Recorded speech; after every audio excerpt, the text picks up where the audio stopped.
Hello and welcome back to Blood for Flowers by MC McNeel. That's me.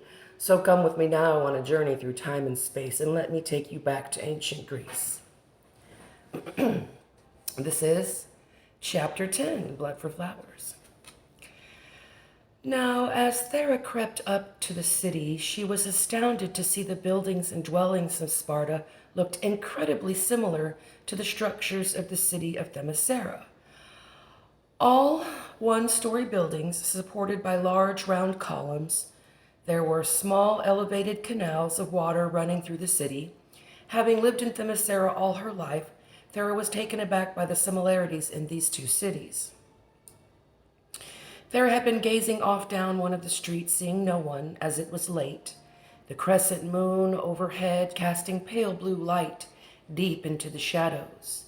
Thera felt uneasy, her heart racing, a fever to her brow, palms sweating as two night watchmen found her lurking in a row of gardenia bushes.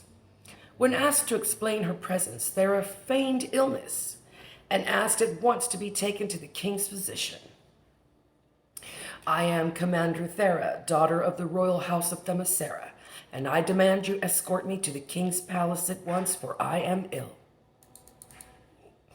The two guards did indeed hasten her to the royal palace, where Thera was taken to a small chamber back and to the left of the great hall. Thera could not believe the stroke of luck as she entered the palace, and she took all this in as she was now breathing the very air in the house of the king of Sparta. Thera was left alone momentarily whilst the king's physician was summoned from his rest. Thera sat waiting in the small room, a couch covered in fine crimson silk blankets, two large wrought iron oil lamps burning brightly, the long dark curtains pulled close to the great hall. Now Thera took but just a moment to peek her head out, and as she did, she looked around the great space darkly lit, only a few lamps burning so late in the night. The bronze thrones of the king and queen sat on a raised platform above the marble tile floor. The room lacked any style of decoration, plain and simple, the Spartan way. Thera had been in many a kingdom's court, and this was the most barest display of wealth she had seen. But now, the more she thought of it, her own court was not as finely decorated with gold and silver touches, tapestries, and such as, say, the courts of Thrace, Macedon, or Dardina. As Thera waited impatiently, King Viacles himself was next to his wife in his warm bed, curled up in a deep, restful sleep. But Queen Kiva slept not, and the great king turned not to hear her tears. She had many troubling years with Viacles, and the shame of not bringing forth an heir to the Spartan throne was a deep pain to her dearest heart. This was a troubled heart, and it could not bear any longer, so she had fallen into deep despair. So great she had thought to end her own life, so that her dearest Vi might find a fertile bride. So it was they lie together on this warm spring night in the city of Sparta. Now, as the king was lost in a most pleasing dream, the voice of his page came at his chamber door. "King Viacles, your guest, the royal daughter of the house of Themyscira, has taken ill, and now awaits physician Kadarios here in your palace." Not a word was spoken between the king and his queen as he sat up immediately, standing to his feet, his heart racing as he wrapped a long piece of silken fabric around his waist, covering his nakedness. The queen watched as Viacles turned to leave, and he spoke to his page, saying, "Thera is ill?" with great concern in his voice, and this angry spirit of jealousy crept up and curled deep in Queen Kiva's heart like a serpent. Oh. Yeah, she didn't like that. So, Thera's pretending to be sick, so let's see what happens. You have to be careful when you lie. Gotta make sure you keep the act real. Thera sat on a long table while the old physician Kadarios stood next to her, giving her a full medical examination. First, he examined her eyes, throat, and tongue. Then he checked the lymph nodes of her throat and her teeth and under her arms for any lumps. He pressed his head against her chest, listening to the beat of her heart and the sound of the breath of life in her lungs.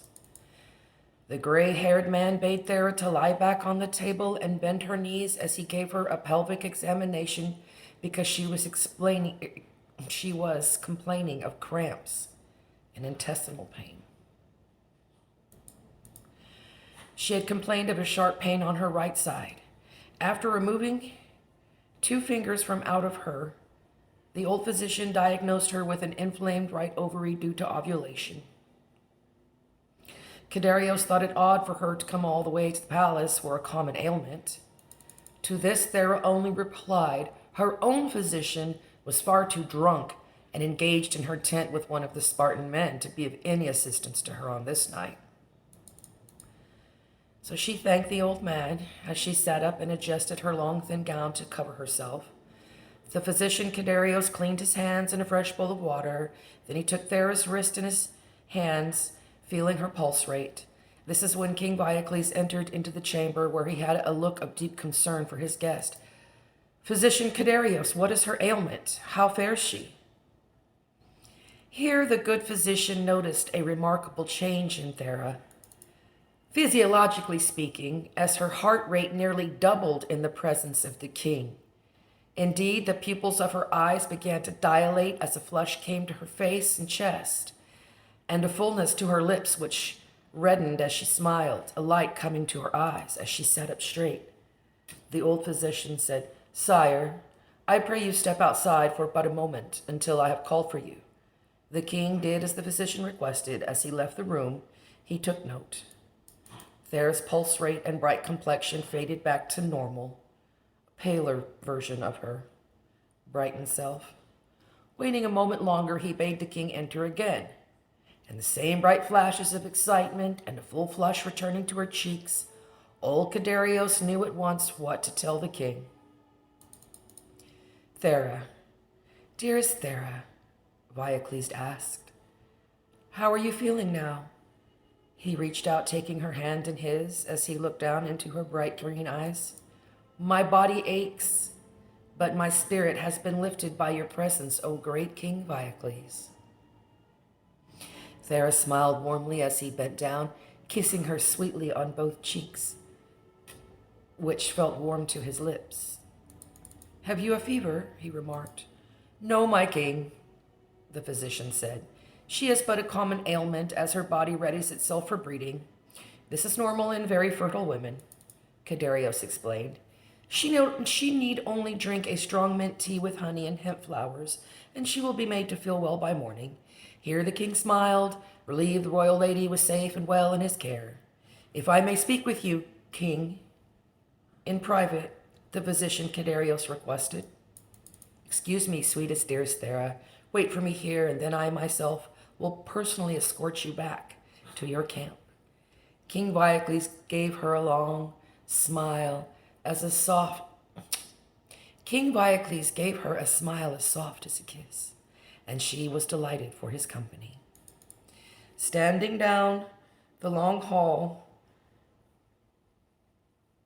King Viacles listened as his physician gave him a strange look, opening up his mouth, saying,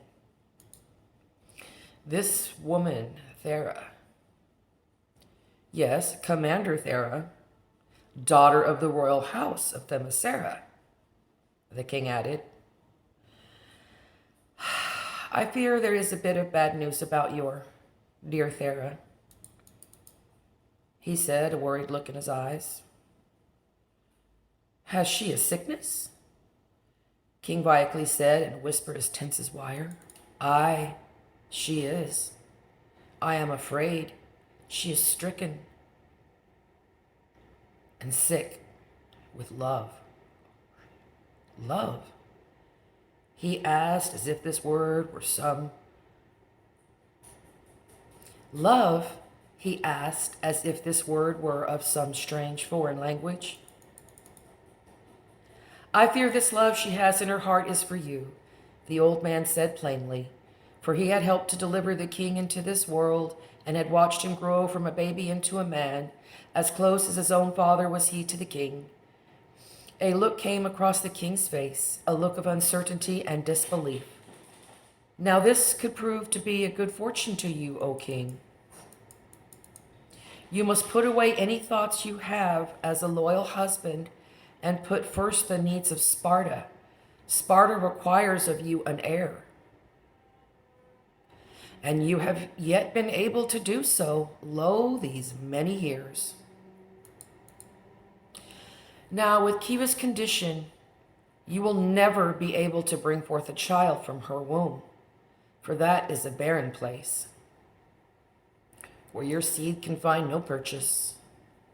Now here, this woman, this fertile woman, who is strong, broad shoulders, small waist, wide hips, as fertile as the Crescent Valley, you must put your mind to this task, for Sparta needs an heir to your throne, and as our great king, you must think of the needs of your people and put your own thoughts and feelings to the side of your mind. Now, dearest king, I tell you all this only to be kind.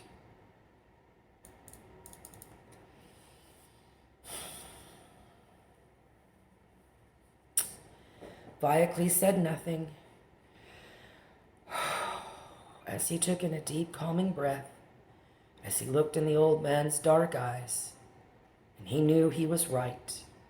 Vi knew every word he spoke was the truth, but betraying his wife was not something he felt he had the courage to do.